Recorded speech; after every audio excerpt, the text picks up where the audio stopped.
Okay. I'm all the water. So as long as you remember that, you ain't got nothing to worry about. Okay. Can I get a mic check from you, please? Okay. Yes, sir.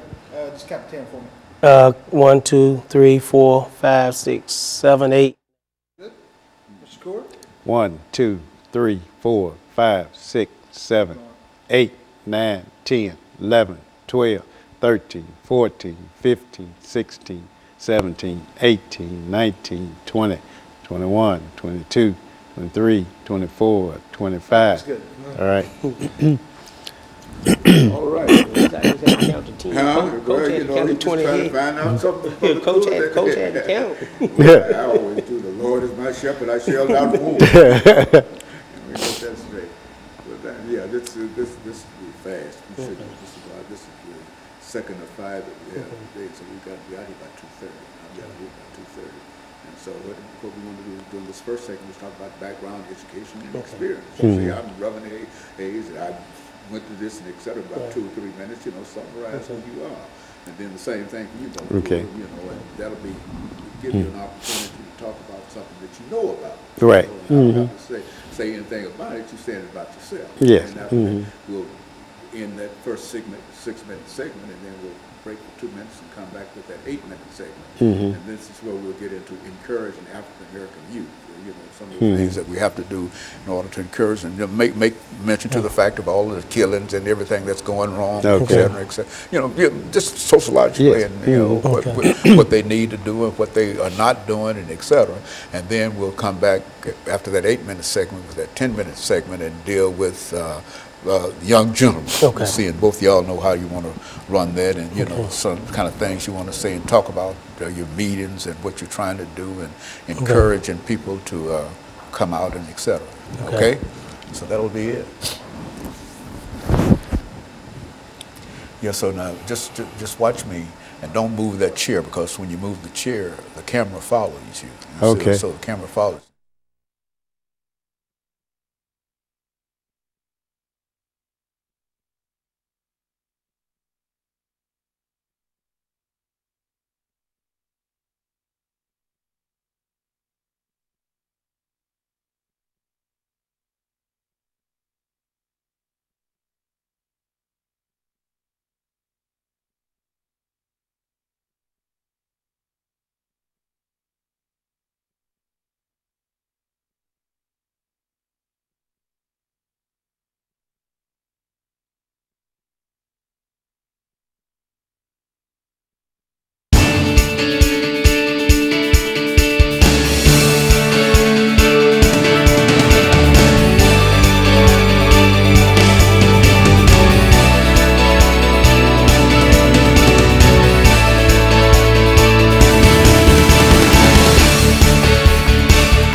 Thank you and welcome to the show this morning. The topic this morning is encouraging African American youth. And we're fortunate to have with us 2 persons to talk about some of the challenges that we face today dealing with not only African American youth, but our youth in general. But we are especially concerned with African American youth doing this particular show. And first of all, let's see if we can have you, Reverend Hayes and Brother Coeur, to give us some information about your background, your education, and some of your experiences and what really brought you to us this morning. Let's start with you, Reverend Hayes, and then we'll continue with you, Brother Coeur. Thank you. One of the things that I've been attended Tennessee State University after graduating from the Great Pearl High School.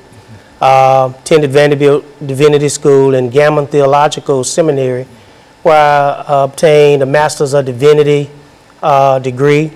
I also been a youth coach from the time I was like 18 years old. For many years, I coached Little League baseball. We won a lot of ball games. I also coached Little League football, and I coached the basketball team. Youth at that time at Gordon Memorial Church. So I've been in coaching for a long time as far as youth was concerned.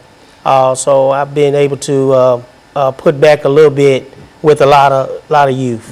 And so you're very familiar with some of the problems that we are talking about and some of the challenges that we have to face dealing with young people. Is that what we're saying? It is, because back when I was coaching, it was a little bit different. You could you know, be a little bit tougher on kids. Nowadays, it's more challenging because everything is kind of up in the air. Kids are not getting the same motivation and instructions that they used to get. And so now we have to kind of take a step back and go back and try to make sure that we are giving our youth opportunities to succeed in life. And Brother Cool, let's look at your background, your education, some of your experiences doing this particular segment. Well, Reverend Haney, I want to thank you for having me here today. My name is RCoure. I'm a native Nashvilleian. I attended the public high schools here in Nashville. Went on to get my undergraduate degree from Fisk University. Did graduate study at Tennessee State.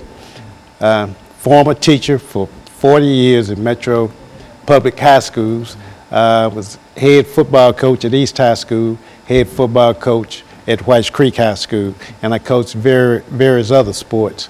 And I'm very concerned about our youth today, and so that's why I'm especially happy to be here to talk about some of the issues that's happening in our community. Okay, I'm married, have one son, and 2 lovely grandkids, and both of those kids attend Gower Elementary School. Very good. You know, Brother Hayes, I think that when we talk about the activities that the two of you have been involved in, these are activities that bring you almost in intimate contact with young people. Right. You see, not only African American youth, but young people in general, especially talking about coaching young people, and et cetera. And so I think that within that context, we should have quite a bit of information in terms of what are some of the issues that these young people face today, and how we might be able to deal with some of these issues. Because I think that being a football coach, a baseball coach, and Brother RCoure, you've been all kind of coaches for many years. And I think that you bring just a wealth of information and knowledge in terms of how to deal with these young people, what we call African American youth. But I think that we all understand that all youth essentially are the same. You see? And the only reason we're talking about African American youth is simply because it appears that we have so many problems dealing with our young people. You know, you turn on the television set every morning to get the news, and you find that there's killing and et cetera. And so that's what we're trying to do today. Well, you know, there's various factors that fall into that situation where our youth is heading today, and maybe we can talk about some of those topics and help improve the young men in our communities. Very good. And what we're going to do, we're going to take our first commercial break, and then we come back with an 8-minute segment. And that will give us an opportunity to look down deep into some of the challenges that you have. I mean, some of the experiences that you've had on the playing field, in school, and et cetera, and perhaps use that as an example of how we might be able to sort of broadcast this information, knowing that nothing that we're going to say here is new. We've all heard this before and et cetera, but nevertheless, we appreciate hearing it again. And so what we're going to do, we're going to take our first commercial break, and we'll be back with our audience following this very, very short commercial break.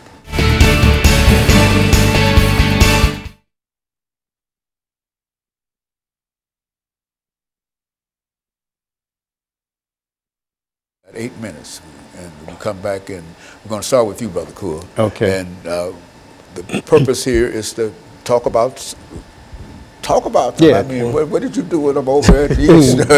You know, I mean, all you know the challenges. I don't have to tell you what you have to deal with. You see, and so and so then after he speaks for 2 or 3 minutes in reference to it, then Brother Hayes, you come back, and then we'll go back and let each of sort of feed off one another, and then we'll move toward that last segment, and then we'll talk about young gentlemen and et cetera. So I think that's a good way to deal with that. But basically, you know what to say about it. You know, some of the things that we have to do in order to encourage them and whatever. I think that's if we can start encouraging them to do right and go right, and et cetera, I think that's a good start.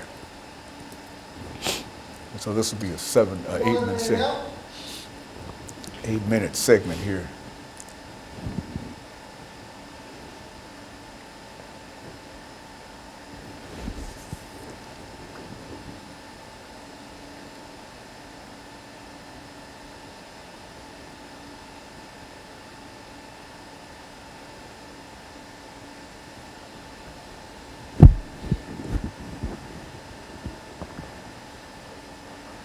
Seconds.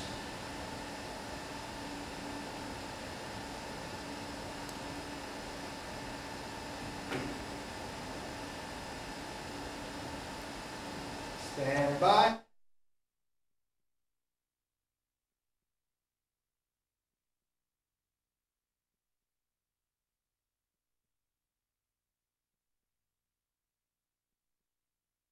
Thank you and welcome back to the second segment of the show for today. We're talking to Reverend Daniel Hayes and Brother Richard Coure from John Wesley United Methodist Church, we might add, because I think that both of you play significant roles in terms of your church experiences dealing with these youth and their aspirations and et cetera. And so what we'd like to do now, Brother Coure, is to have you to start us off by giving us some information in reference to what you have done over the many years in terms of dealing with young people and how some of the things that you do. Well, first of all, I was a wellness teacher at East and Whites Creek High School, and we dealt with various type of topics about sexuality and dealing with conflict resolution and dealing with drugs and various other topics. And I've experienced firsthand how violence in our community, along with drug use, has contributed to where our young people are today. Now, there's a reason for this. Most of our students were on the low end of the socio-economical level, and a lot of times, money can put people at ease, and lack of money will want people to go out and do things illegally in order to feel good about themselves. And this is one thing that I try to teach, is that we have to be productive citizens that will contribute to society, give back to society, and not just go out there and break laws, and even though you may disagree with some of the laws, but there's certain rules and regulations, excuse me, that we have to live by. And I try to be a role model and carry myself as a head football coach and have rules and regulations for my football team and said these rules will apply to society. Now, if you can learn to live under these rules, you should be productive as you go out and when you graduate from high school, start a family, and be a role model of your own. Mm-hmm. And so they need some kind of guidance, or somebody to lay down some rules and regulations, and you find that you can do that best within the coaching kind of situation. Yeah, definitely need guidance. And I always tell this story. We had an athletic banquet at Whites Creek, and we had Joe Gillum Sr., he's former coach, head coach at Tennessee State University. And he came to speak with us, and he told us that we need more men to be role models to our sons. He said, women or mothers raise their daughters to be like them. They take them shopping, they teach them how to cook and do various other things.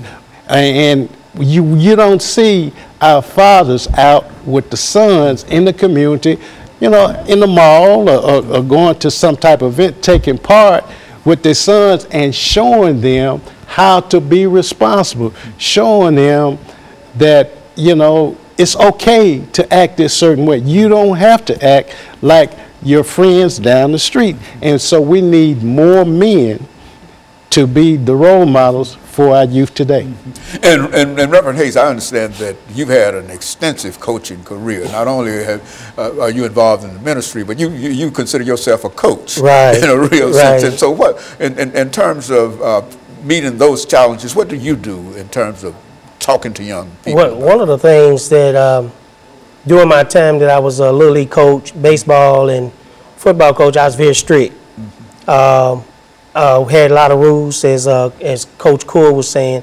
Had a lot of rules, and my players had to walk by my rules. Also, I had a relationship with the parents, and a lot of parents, if the kids would miss school because I did a lot of coaching, most of my boys came from at that time either Preston Taylor or John Henry Hale, and if their parents had any problems with them, they would always call me. And I was able to set a lot of them straight, and a lot of them are doing a lot of good today. And so I think, as Coach said, that we have to stand up and take more of a role in our young men and young women's lives so they can be the people that we want them to be, but not just us, but that God wants them to be. And so that means we have to be tough sometimes. And we have to have some rules and some regulations to say, this is what we expect of you. And that's what I did in coaching.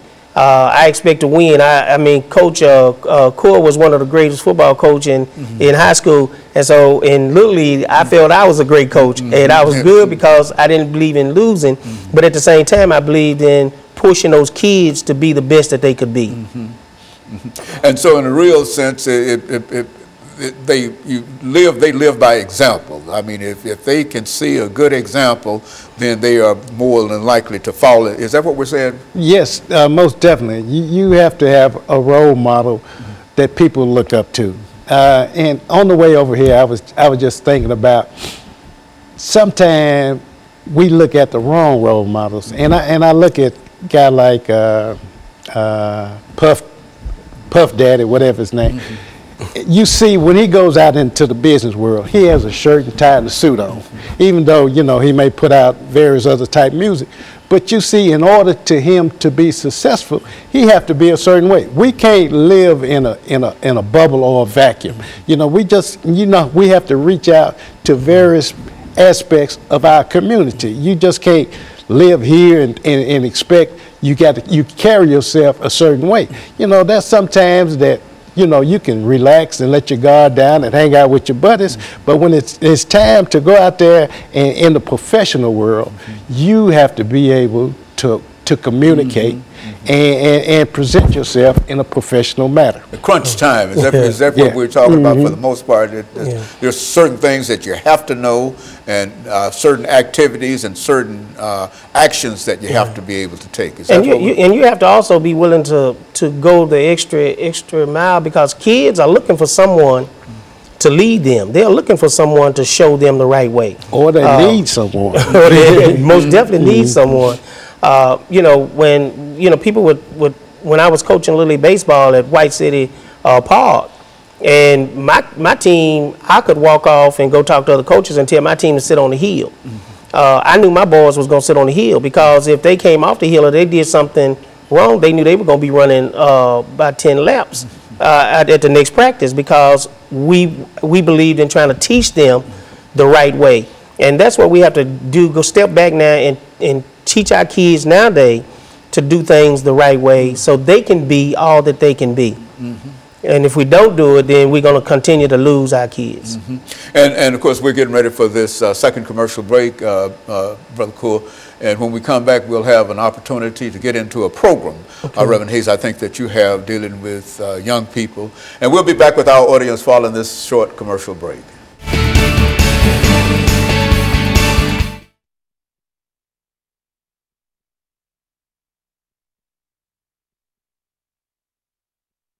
What young gentlemen, and this is a 10-minute segment, so you take about 3 or 4 minutes to talk about that program itself, about how, you know, its conception and et cetera. And then you sort of buy into that, because you also operated with this program and et cetera, sort of feed into what he has to say.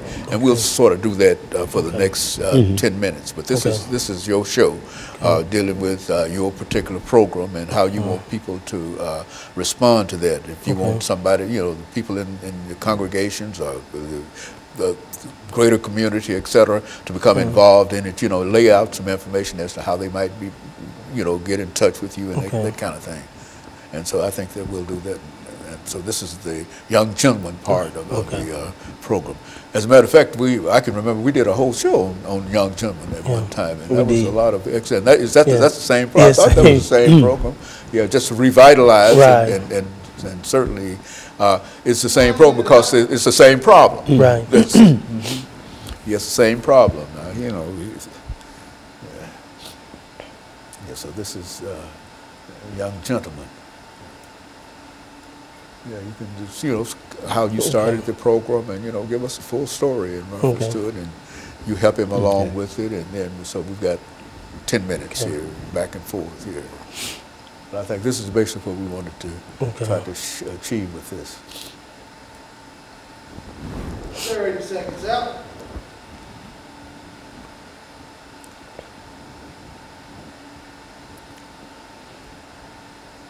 Stand by.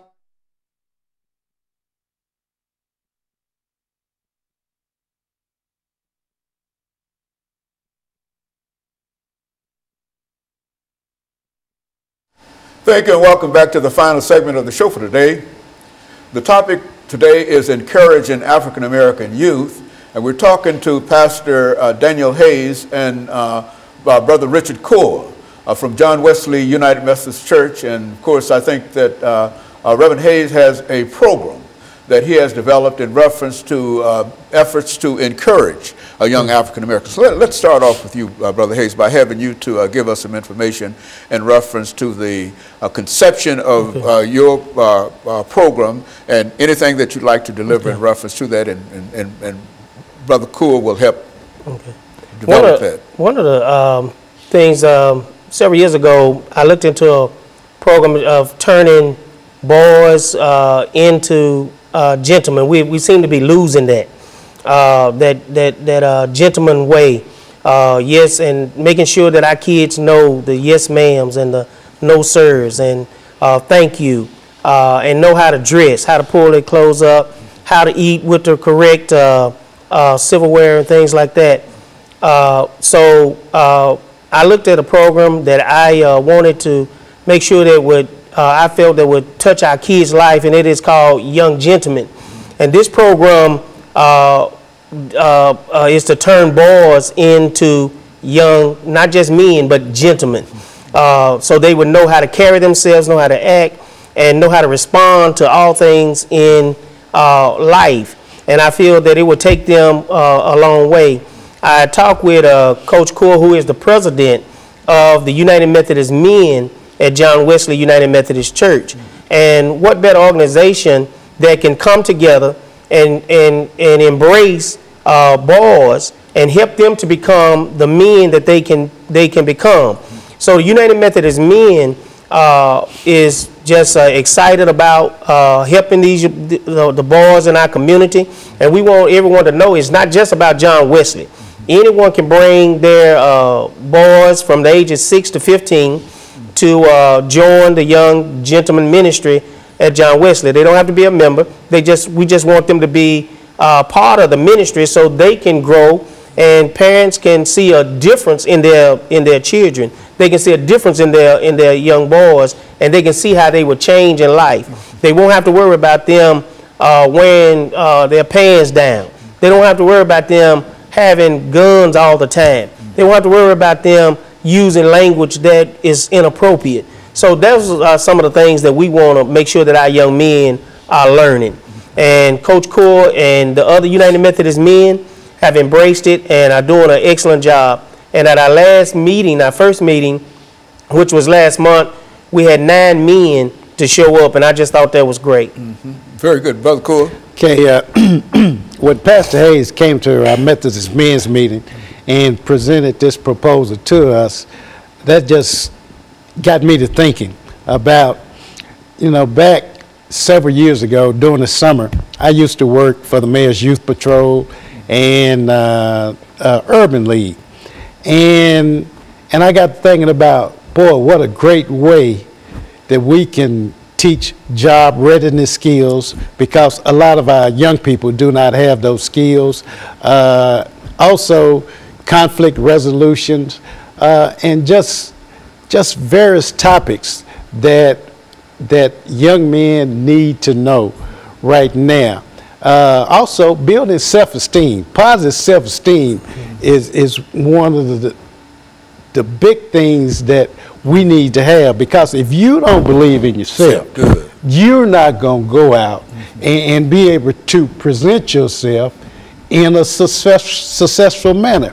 And so I said, wow, we can do this, and also teach our young people, our young men, personal hygiene, how as they grow older, they go through different type of changes throughout their body, and they have to do certain things. So all of this fits right into what we were doing with the Urban League and the Mayor's Youth Patrol, and also showing them how successful work. You know, you build on success. If you're successful in working, you know, you're going to be successful in life. And you have to just keep right on building. Now, if you're not successful, there's another way of doing it. You can fake it till you make it. You know, you can pretend that you are successful. Just go ahead. Then finally, when pieces start falling together, and you say, boy, I did it. I did it the right way. You know, you can go ahead and make it throughout life. You know, each time that we talk about this as a topic, I like to raise the question in terms of educational, not only educational, but job opportunities for many of our young people, which is to say that we have a large unemployed area of young people. And do you think that it would be cost effective in a real sense for the government, either city government, national government, or whatever, to provide some kind of jobs for some of these young people? I think that would always be great, because it teaches them as youth how to start working, and it builds a character in them that when they go out, they know that, hey, I'm becoming a man. I can work. I got to earn my way.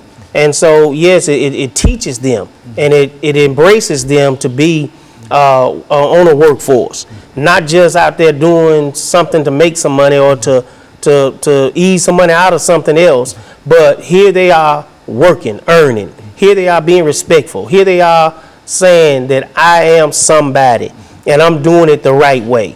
And it makes everybody proud when we see our kids doing it the right way, when we see them learning, when we see them earning, and when we see them saying, I can be all that I want to be and all that God wants me to be. That's what we're trying to do. And so I'm just thankful for the men at John Wesley for the effort that they're putting in this and trying to embrace our youth and want to see them become the best young men around. Well, on dealing with jobs, you know, it's one thing that I'm looking at is that under President Obama, he had some various policies that he wanted to get through, but because of obstruction during his presidency, he wanted to create more jobs and for the inner city infrastructure and so forth. By creating more jobs to rebuild our infrastructure and doing everything else, we'll hire more people. And also, you see that people want to cut taxes. Now, back in the 60s and 70s, we had a program called the CETA program, where various youth, if they had to fit a certain category, had summer jobs. And we got those young people from the various schools, but they don't do it anymore. And I think that's one thing that you're leading up to, is that we don't have the jobs in the black community. That's why the unemployment is very high in our community. And I think one of the things that happened is that they said the federal government didn't have any money. I remember back around in the mid-90s, we had a discussion with one of the teachers. I had a discussion with one of the teachers at Whites Creek. And he was complaining about paying too much taxes. And And you know, taxes, some of the taxes that we use will go toward providing jobs for our young people. And I looked at them and I said, look, that's the last thing on my mind. I don't worry about paying taxes. I'm happy I have a job. Now, I know that some of these taxes that I pay is going to go back and help people who are less fortunate. So the amount of taxes I pay doesn't matter, and it's not hurting me anyway. They just thought the tax rate was too high.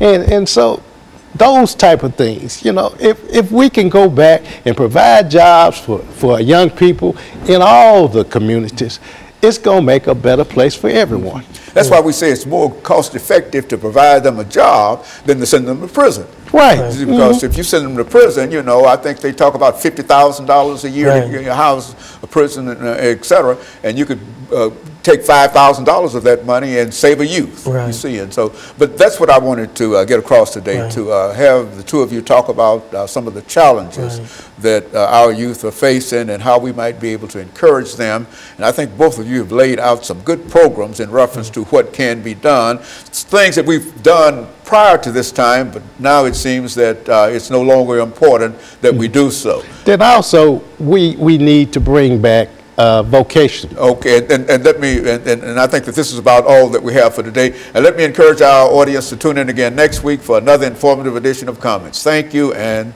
good morning.